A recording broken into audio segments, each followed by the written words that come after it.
session 19 of the book of 1 Samuel.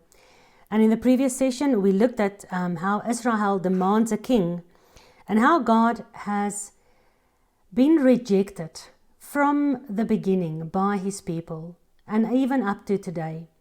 Not only rejected here as a king, where they want a human king like the nations around them, but rejected as the one who protects, who looks after and who cares for his people. If you have a very good father and a very good husband, and everything he promised you has come to pass, then when it comes time to appoint a king, you're going to appoint this great husband and this father who's the best, and all his promises came to pass, all his warnings came to pass. He looks after you when you obey him. Of course you're going to make him king. But they have rejected their husband, their God, their king. And Samuel felt a little bit of the pain and rejection that Yahuwah felt from Genesis all the way into Revelation. And no wonder that the Bible says Yeshua comes and his robe is dipped in blood and he treads out the winepress in the anger of God. Because after a while, this husband and this father, when he is continually and constantly being opposed by his children, rejected by his children, unloved, unrespected, then the anger of that father is going to be let loose upon the children. And also in our own lives, we might have felt some of this rejection. And now, when we look back upon that period of our lives, and we see, if you have the same experience as me, how God has really shown you his heart during your heartbreaking experience. And that brings you that much closer, one step closer to seeing this God. God, Yahuwah, I see you. I hear you. I read your word and I understand when you say that you've been crying to your people. You've been calling them and they don't listen. They don't want to come to you. And you have loved them with an everlasting love. And they take that love and they prostitute with it. What a heartbreaking lifetime of pain and emotions Yahuwah had to go through. Even our worst nightmare is nothing compared to what this God we love and we pray to and we trust, what he has to go through. And now, as Yahuwah has warned them, they now choose a human king, a king like the nations have, above their king and their God. And now they're going to also reap the consequences of making that choice. Just like Adam and Eve, all of humanity have been reaping the consequences of our choices when we decided to listen to another voice instead of the true and only one voice we were supposed to listen to. There is consequences. And it's because of our action and our decisions. And the world and humanity and the church system is so quick to point a finger to God and say, if he is such a good God, why does all these bad things happen? And your friends and family, when something bad happens to you, they say, where's your God now? Isn't he supposed to bless you? Why are you going through something so bad?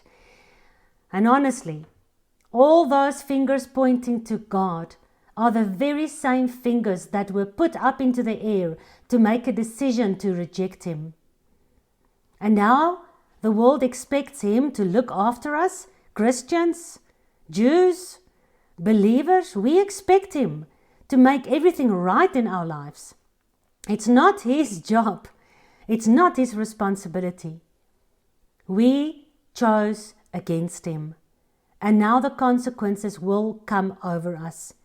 And when all these things that God is warning Israel about happens to them, and they run back to him and they pray to him, please God, help us, help us. What? How? You have made the choice. I've warned you. And now we're going to go through the warnings. Because it's not only a warning for Israel and their human king, it's a warning until the end of days, especially for us at the end of this historical timeline, where we are learning how wrong and how stupid it is to make this decision. And now we are learning from the consequences that they will have to carry because they were stubborn. And even after Samuel gave them all the warnings, they said in 1 Samuel 8 verse 19, nevertheless, the people refused to obey the voice of Samuel. And they said, no, but we will have a king over us, because we will be like all the nations around us. So, why must God listen? We don't Shema El him. Why must El Shema us? Let's have a look. So, Samuel told all the words of Yahuwah unto the people that asked him of a king. And he said, I'm now in verse 11. And he said, this will be the manner of the king that will rule over you. Number 1, he will take your sons and appoint them for himself, for his chariots, and to be his horsemen, and they shall run before his chariots. Number 2, he will appoint him captains over thousands and captains over 50s, and will set them to ear his ground, and to reap his harvest, and to make his instruments of war, and his instruments of his chariots. Number 3, he will take your daughters to be confectionaries, and to be cooks, and to be bakers.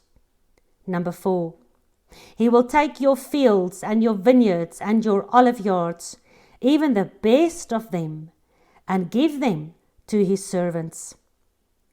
Number 5, he will take the 10th of all your seed and all your vineyards and give to his officers and to his servants. Number 6, he will take your men servants and your maid servants and your best young men and your best donkeys and asses and put them to his work. Where are we now? Number 7, he will take a 10th of your sheep, and you shall be his servants.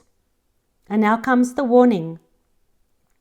And you shall cry out in that day because of your king, which you shall have chosen to yourself.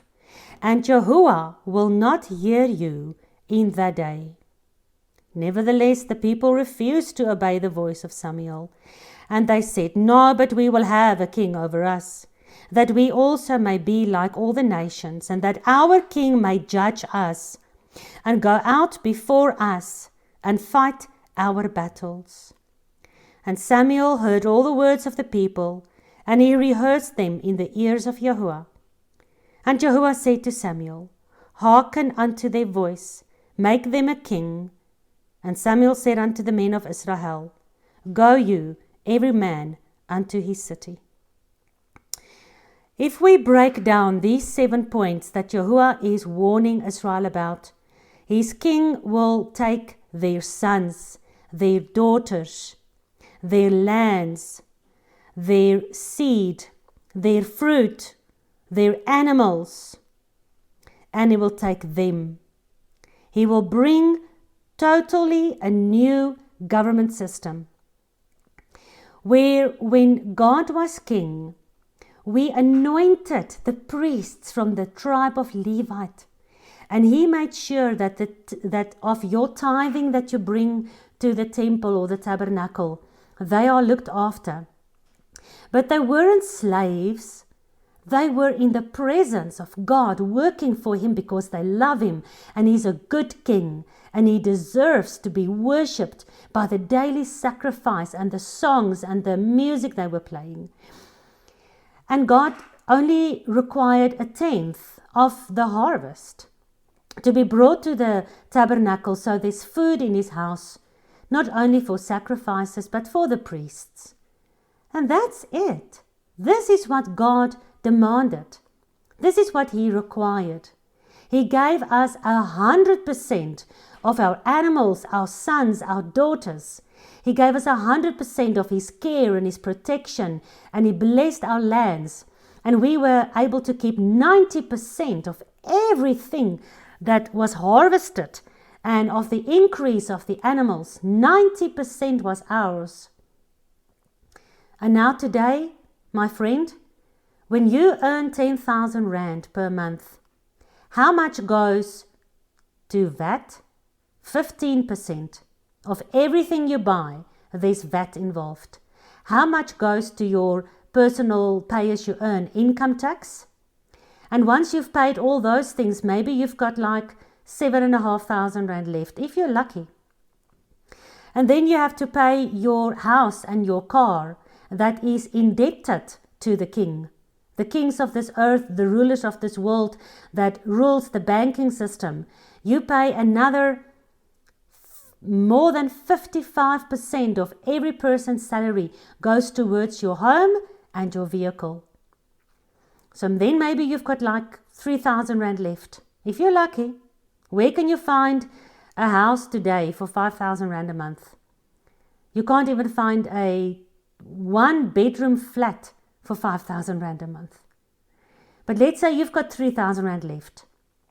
1,000 goes towards petrol. If you're lucky, if you were close to home. And on that there's VAT and there's all those, no, there's not VAT on petrol and diesel. But you have to pay your petrol to get to work and to take your kids to school.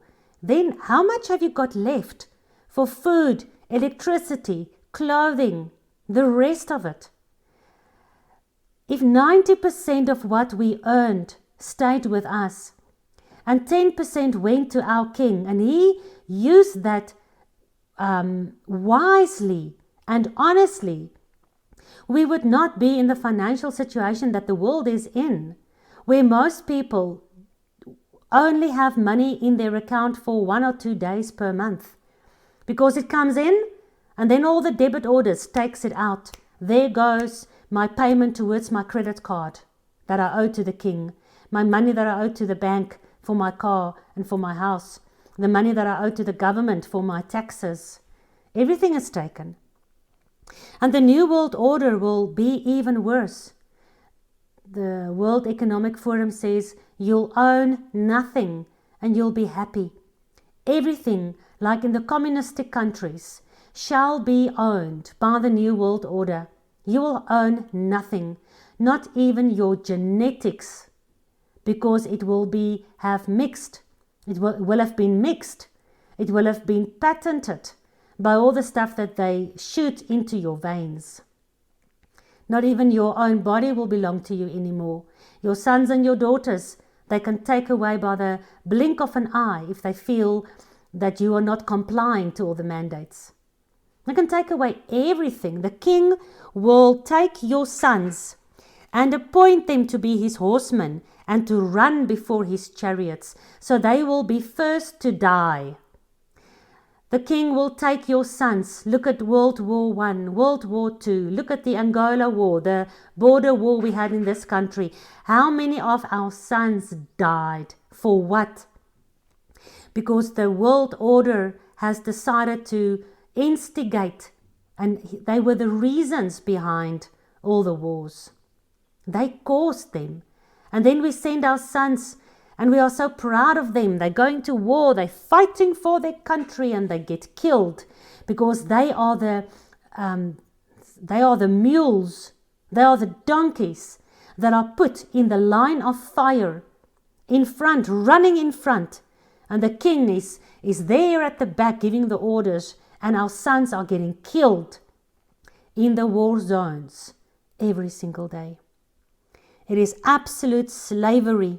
He will appoint them himself captains over thousands and over 50, and they will reap his harvests. They will make his instruments of war.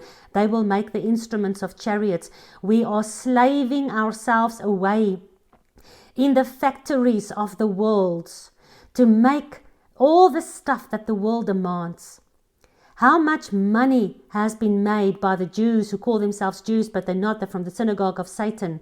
If you look at World War I, World War II, the Korean War, look at all the wars. Look at the wars happening right now in the Middle East. They are supplying the instruments of war on both sides, and they are benefiting and reaping the profit that comes out of that. And it's our sons and daughters. Look at the new plans they have to change all combustion engines into electrical engines. Not that it will work in this country where we don't even have electricity. But the combustion engines are adding to climate change. So they have to go over to electrical vehicles. And how are those lithium batteries, how are they supplied? By the stuff that is dug out in the continent of Africa in deep mines. And who's being sent to go into those crevices and caves and dig out the raw materials needed for these electrical batteries? If you see some of the videos, you will not believe how child labor is used in the African continent to dig up these precious metals and stuff that they want to use to help climate change. You know, we have to save the planet. Let's kill the African children, but save the planet. Our sons and daughters are put in the front line, in the fire squad, and they are being sacrificed because we chose these kings of the earth to rule over us instead of our God. And he will put his captains over thousands, his ministers, his presidents, his regional deputies, his armies, his generals, his captains and majors and corporals and sergeants. And they will make sure that everybody is complying to all the demands that this king has. If you don't want to give your son to go into war for this king, the captains over thousands and over 50 will come and take him away. If you don't want to give your sheep and your seed and your harvest, the captains will just come with the army and take it away. And you will probably end up in prison. He will take your daughters to make his food, to work in his bakery and in his kitchen, to provide all the food for him and his servants. He will take your fields, he will take your vineyards, he will take your olive yards, he will take the best of them. When you work the whole year long, and at the end of the year you've got a beautiful harvest, they will come like grasshoppers and take the best of everything. And you will be left with the scraps that you have to try and survive with. And he will take 1/10 of your seed and he will give it to his officers and his servants.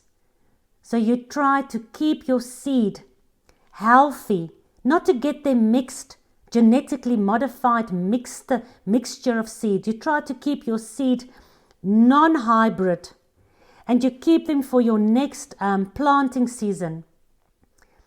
And in this climate change world we are today, and if you look at Agenda 2030, they will open a seed bank and you will buy your seed from them.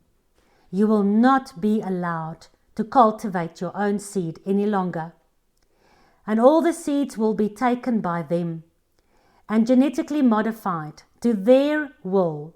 And that's the only place where you can get your seed from the seed bank. If you guys don't have a clue what I'm talking about, I remind you on the BitChute channel of Two Trees in the Garden, I break open Agenda 2030 for you. He will take your men servants, he will take your maid servants, he will take the best of your men and the best of your asses, your donkeys, and they will work for him. They will be his servants. We are not free. We are not free. Your salary gets deposited into the bank. And if something happens and your bank account is frozen, you have nothing. The kings of the earth are in control of all the banks. And if they decide tomorrow to freeze your account, you cannot buy and sell. If you don't comply to all their rules and regulations as they become increasingly more satanic and anti-Christian, anti-Christ-like, they will just switch off all your income. You might have R1,000,000, and once that goes into the digital currency system, you can only claim that you once were rich.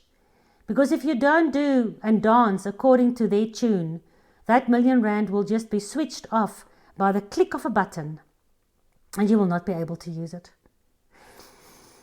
He will take the best of your asses. He will take the best of your machines, your assets. He will take the best of everything.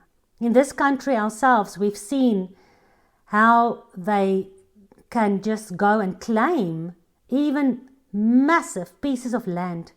They can just go and claim it and take it. What do they call it? Appropriation without compensation. They take without compensating you for anything. They take the best of what you have. You bring your best to them, because if not, you'll become a slave. You will be his servants. Verse 17. We had freedom.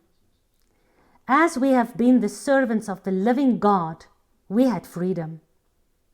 Now we are the servants of the kings of the earth and the rulers of the world, who conspires against God and against his anointed, and say, let us break their yoke from us.